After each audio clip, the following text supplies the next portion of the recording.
Welcome back. In this final lesson on occlusal appliances, we're going to talk about a somewhat unusual type of appliance in that it's a full coverage appliance, but it's completely soft. So it's not a soft on the inside, hard on the outside. It's soft all the way through. Similar to what you might have had if you were in high school or junior high playing athletics and you had some kind of a soft mouth guard. This would be a similar appliance to that. So when we think about a full coverage soft appliance, there's a few things that we need to understand about them. They're typically done on a vacuum former or pressed on a machine such as a Ministar or BioStar. They're pressed usually out of about a 3 millimeter thick material. So this particular one that you're going to see is pressed out of 3 millimeter soft night guard material from Great Lakes. When it's pressed, it's uniform in thickness in the molars and the anteriors, which means when you put it in somebody's mouth, the occlusion is always going to be very heavy on the molars because material itself is the same thickness on the molars as it is on the front teeth. And so what happens is people typically have to squeeze pretty hard on these to get their front teeth together. Now, we know from some research that, in fact, when you make one of these appliances like that and the occlusion's not smooth and equilibrated, that definitely, and Occlusal published an article that showed that these appliances initiate clenching and grinding in patients. And so when I make them, I do equilibrate them, and I'm going to actually walk you through that in this video. Let me tell you some of the challenges of them, and then I'll tell you when I would use it. The challenge of them is they don't last very long in terms of staying attractive. They tend to get kind of disgusting looking within about a year, for 2 years for sure. And so it's not really my favorite appliance, but there are some patients that love them.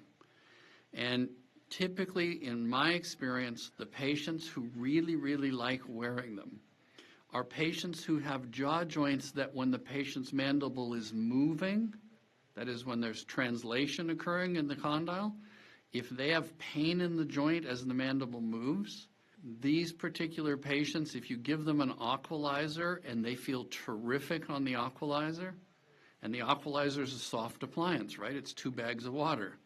When you give them an occlusizer as an emergency treatment for them to try and get them out of their acute pain, if the occlusizer works really well, when I then switch to a flat, hard appliance or even a hard appliance with some balanced occlusion in the back, some of those people will never feel as good as they did on the occlusizer.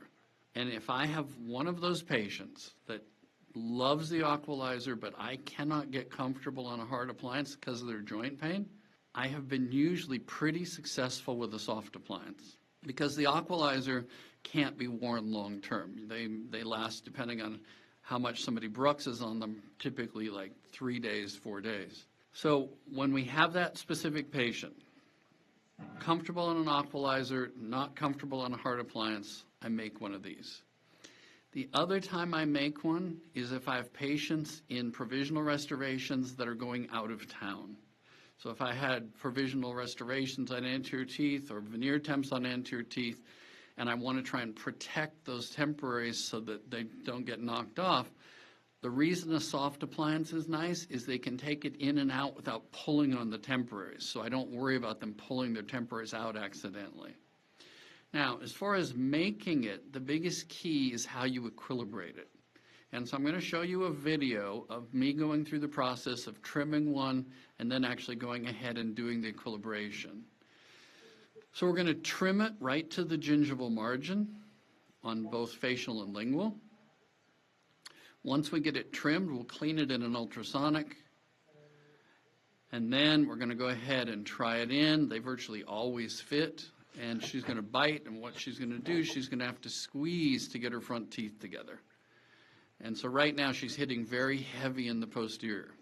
So how do we equilibrate them? With a torch. We lightly torch the occlusal surfaces of the back of the appliance, first by back.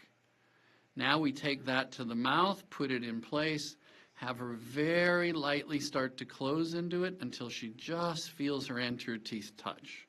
What's happening is the lower occlusal surfaces are actually altering the form of that appliance, and you have her do it a couple times, and as the appliance starts to cool off, you then say to her, okay, open and close for me. Are you hitting evenly everywhere, or is it heavy someplace? If it's heavy any place, just take the torch very lightly to that area that's heavy. If it's even, you're done. Now, what we are going to do is, because if you have somebody who has very sharp cusp on the lower like she does, it's going to create some deep depressions in this appliance. So I'm going to shallow those out lightly with a denture adjustment point. This is a coarse denture adjustment point from Brasseler, so that the posterior teeth aren't locked in quite as tightly. So I'll just go from about first premolar back, just ever so lightly flattening it out, but there's still indentations there for her to close into. I'll also use that same point to smooth off the borders of it a little bit. And then typically the biggest challenge of these appliances is getting a nice polish on them. So the rubber points work pretty well at contouring them and altering where you had to have where you heated them up with the torch. And what I use to polish may seem a little strange. Chloroform happens to be a solvent for this material. And if you take chloroform in a little dappen dish and you simply rub it over all the surfaces and anywhere you adjust it, it will look like it came out of a high shine on a lathe. You want to make sure you then put it in ultrasonic with water, because chloroform tastes terrible.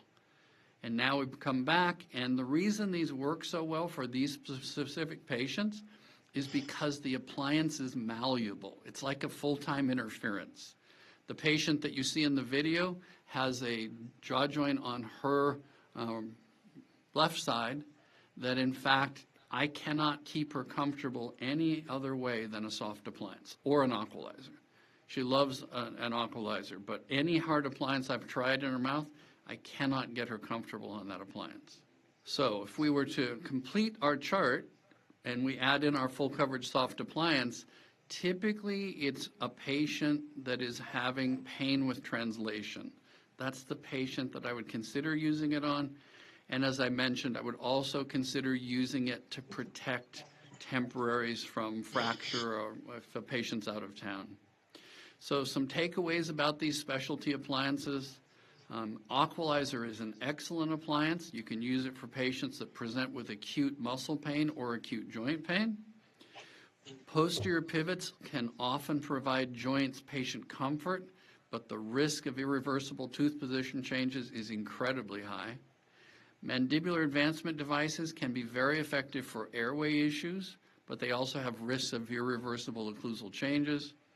And equilibrated full coverage soft appliances can be very useful in a very specific patient who has pain with translation. So I hope you've enjoyed this course on occlusal appliances. It's been my pleasure bringing it to you, and I look forward to seeing you in future courses.